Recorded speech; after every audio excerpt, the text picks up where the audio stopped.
उत्तर प्रदेश की राजनीति में कई ऐसे किस्से हैं जिनकी चर्चा दशकों बाद भी होती रहती है। इन्हीं में से एक है कुंडा से 7 बार विधायक और 5 बार कैबिनेट मंत्री रह चुके रघुराज प्रताप सिंह, जिन्हें लोग प्यार से राजा भैया कहते हैं। उनकी राजनीतिक यात्रा जितनी रोचक है उतनी ही विवादों से भरी भी रही है। सबसे ज़्यादा सुर्खियों में उनका नाम उस समय आया जब उनकी और बहुजन समाज पार्टी की सुप्रीमो मायावती के बीच राजनीतिक अदावत खुलकर सामने आई। दोनों नेताओं के बीच टकराव का ये सिलसिला लगभग 3 दशकों से जारी है। राजा भैया और मायावती की दुश्मनी के पीछे कई वजहें गिनाई जाती हैं, लेकिन हाल ही में राजा भैया ने खुद खुलासा किया कि इस टकराव की जड़ें दरअसल 1990 के दशक के उत्तर प्रदेश की राजनीति में छिपी है। उन्होंने एक निजी चैनल के पॉडकास्ट में खुलकर बताया कि किस तरह उनके कहने पर बीएसपी में टूट हुई और क्यों उस समय उन्हें ये कदम उठाना पड़ा। साल 1996 के उत्तर प्रदेश विधानसभा चुनाव के नतीजे किसी एक दल के पक्ष में स्पष्ट बहुमत नहीं दे पाए। नतीजा ये हुआ कि चुनाव के बाद करीब 6 महीने तक राज्य में सरकार नहीं बन सकी। आखिरकार राजनीतिक संतुलन बनाने के लिए बीजेपी और बीएसपी में आपसी समझौते से गठबंधन हुआ। इस गठबंधन की शर्त थी कि दोनों दल बारी बारी से 6-6 महीने तक मुख्यमंत्री देंगे। शुरुआत में मायावती मुख्यमंत्री बनी और उन्होंने अपना 6 महीने का कार्यकाल पूरा किया, जिसके बाद बीजेपी ने कल्याण सिंह को मुख्यमंत्री की कुर्सी संभालने के लिए आगे बढ़ाया, लेकिन मायावती ने इस पर ऐतराज़ जताया। हालांकि बीजेपी ने अपनी रणनीति पर चलते हुए कल्याण सिंह को मुख्यमंत्री बना दिया, लेकिन ये गठबंधन ज़्यादा समय तक नहीं टिक पाया। कुछ ही महीनों में बीजेपी और बीएसपी के रास्ते अलग हो गए। राजा भैया के मुताबिक उस दौर में किसी भी दल की इच्छा नहीं थी कि उत्तर प्रदेश में फिर से चुनाव कराए जाए। 1989, 1991, 1993 और 1996 में लगातार मध्यावधि चुनाव हो चुके थे। ऐसे में विधायक ही नहीं, जनता भी बार बार चुनाव से परेशान हो चुकी थी। इसलिए चुनाव टालने का उपाय केवल यही था कि कुछ विधायक टूटकर नए समूह बनाएं और बीजेपी को समर्थन दें ताकि सरकार चल सके। इसी वजह से बीएसपी और कांग्रेस दोनों में टूट होने लगी। कांग्रेस से 22 विधायकों ने टूटकर लोकतांत्रिक कांग्रेस का गठन कर लिया। वहीं बीएसपी से भी 12 से ज़्यादा विधायक अलग होकर राजनीतिक बीएसपी में शामिल हो गए। इन बागी विधायकों को बीजेपी के साथ खड़ा करके कल्याण सिंह ने विधानसभा में बहुमत साबित कर दिया। बीएसपी के विधायकों को एकजुट करने और उन्हें बीजेपी के पाले में लाने की जिम्मेदारी उस समय निर्दलीय विधायक रहे राजा भैया को दी गई थी।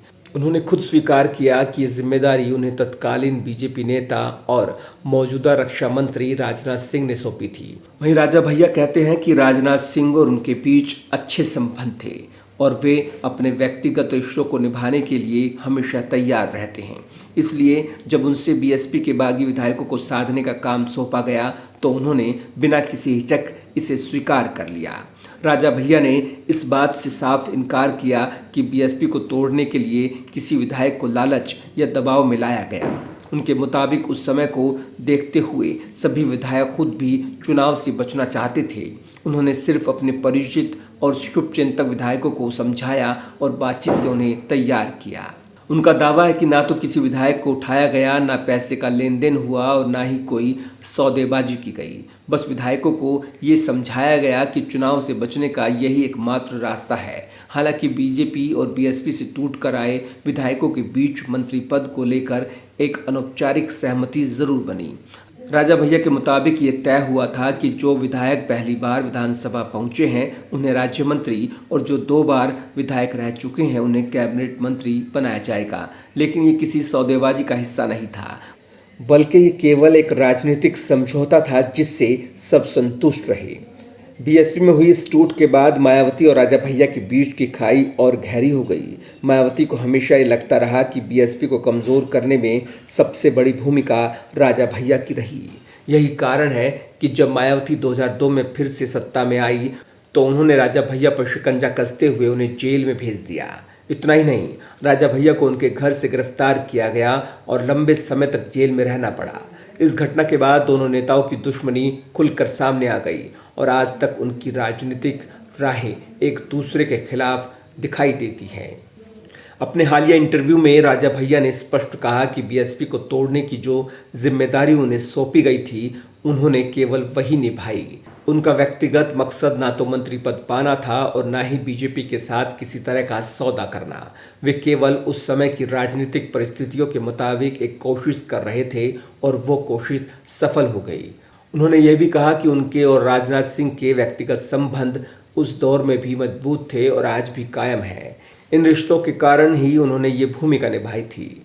कुंडा के राजा भैया और मायावती की दुश्मनी की कहानी दरअसल उत्तर प्रदेश की राजनीति में अस्थिरता के उस दौर से शुरू होती है जब हर 2-3 साल में चुनाव हो रहे थे और किसी को बहुमत नहीं मिल रहा था। ऐसे हालात में जब बीएसपी टूटी और बीजेपी के साथ उसके बागी विधायक चले गए तो मायावती को इसका ठीकरा राजा भैया पर फोड़ना आसान लगा।